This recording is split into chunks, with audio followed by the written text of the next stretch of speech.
ఈరోజు దేవుని వాగ్దానం కీర్తనలు 94వ అధ్యాయము 18వ వచనం. నా కాలు జారెనని నేను అనుకొనగా యెహోవా నీ కృప నన్ను బలపరచుచున్నది. నా ప్రియ సహోదరి సహోదరులారా, దేవుని వాగ్దానం సెలవిస్తూ ఉన్నది, నా కాలు జారెనని నేను అనుకొనగా యెహోవా కృప నన్ను ఎల్లప్పుడూ బలపరచుచున్నదని కీర్తనకారుడు సెలవిస్తూ ఉన్నాడు. నా ప్రియ సహోదరి సహోదరులారా, మీ జీవితంలో కాలు జారిన పరిస్థితి అనగా భయంకరమైన ఇబ్బందుల గుండా వెళ్తూ భయంకరమైన పరిస్థితుల గుండా మీరు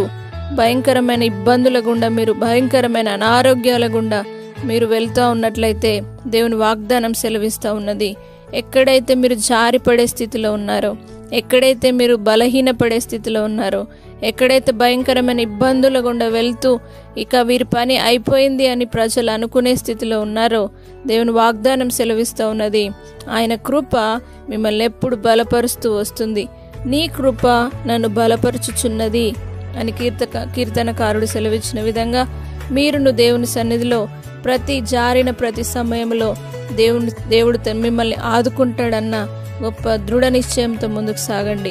ఆయన బలపరిచే దేవుడు, మీ కాలు జారకుండా మీ పాదములను కాపాడే దేవుడు. కాబట్టి తప్పక మీ జీవితంలో దేవుడు మిమ్మల్ని ఎత్తిపట్టి దేవుడు మిమ్మల్ని కాపాడి తన కృపలో మిమ్మల్ని బలపరచునుగాక. ప్రార్థన.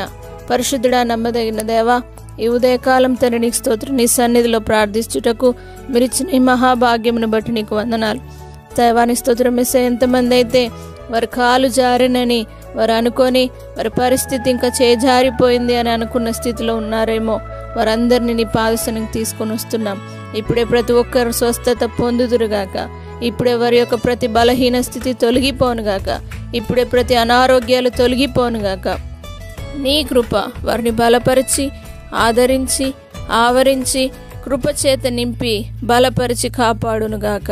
పరిశుద్ధాత్మదేవ, నీ కృపచేత వారిని బలపరిచి నీ సన్నిధి ద్వారా గొప్ప మేలు చేత నింపండి. ఎంతమంది అయితే అనారోగ్యముతో జారిపోయిన స్థితిలో ఉన్నారేమో, ఎంతమంది అయితే బలహీనతతో దైవాని స్తోత్రం వారి కాలు జారిన పరిస్థితిలో ఉన్నారేమో, ఎంతమంది అయితే ఆర్థిక ఇబ్బందుల్లో వారి యొక్క లేవలేని పరిస్థితిలో ఉన్నారేమో, వారందరిని ఇప్పుడే లేవనెత్తి నీ కృప ద్వారా బలపరచుమని నజరేయుడైన యేసు పరిశుద్ధ నామమును బట్టి అడిగి వేడుకుంటున్నాము తండ్రి. ఆమేన్.